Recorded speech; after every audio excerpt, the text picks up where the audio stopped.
और जो solid state drive है उसका साइज़ यहाँ पे कुछ इस तरह से छोटा हो जाता है, इसमें प्लेट वगैरह नहीं होता। अच्छा, और इसका वज़न भी यहाँ पे कम, क्योंकि इसमें यहाँ पे प्लास्टिक का कंसेप्ट यूज़ किया गया है। दूसरा चिप है, तो चिप बनिस्बत है यहाँ पे इसके प्लेट के ज़्यादा फास्ट होते हैं, तो ये इससे ज़्यादा फास्ट है।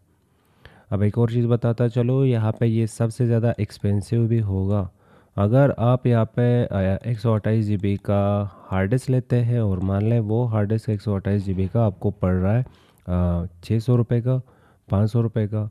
पर वहीं पे 128 GB का अगर आप SSD लेते हैं, SSD फिर SSD आपको 3000, 4000, 5000 इतने ज़्यादा कीमत में आपको मिल रहा होता है। तो ये एक्सपेंसिव हो जाता है, पर हाँ ये आपको फ़ीचर्स दे रहा होता है। नंबर 1 ये फास्ट होता है, नंबर 2 लेस रिस्क होता है, इसमें रिस्क बहुत ही ज़्यादा कम हो जाता है, प्लास्टिक का है वज़न कम हो जाता है।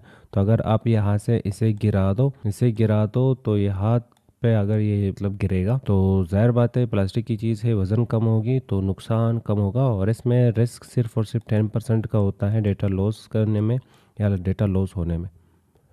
तो इन फ्यूचर जब भी आपका कंप्यूटर स्लो चलता हो या आप चाहते हो मेरा डेटा हमेशा सिक्योर रहे, तो आप यूज़ कर सकते हो। आप जा सकते हो SSD के साथ, कंप्यूटर में जो हार्ड डिस्क है उसे निकाल सकते हो और उसे रिप्लेस कर सकते हो किस चीज़ के साथ, SSD के साथ।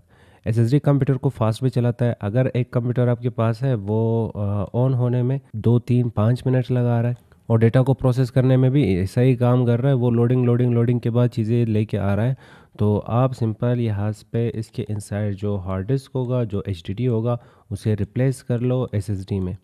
तो अगर ये कंप्यूटर 5 मिनट में ऑन हो रहा है तो SSD वाले जो लैपटॉप या कंप्यूटर होंगे वो 1 मिनट के इनसाइड ही ऑन हो जाते हैं।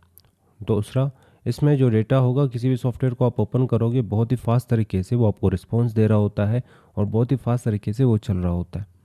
तो यहाँ पे हमने 3 डिवाइसेस कवर कर लिए। Number 1 F T T old device था और पहले कंप्यूटर में आता था, आजकल शायद इसे कोई यूज़ करता होगा। आजकल यूज़ किया जाता है हार्ड डिस्क का, पर हार्ड डिस्क क्या है, स्लो है पर हाई कैपेसिटी इसमें।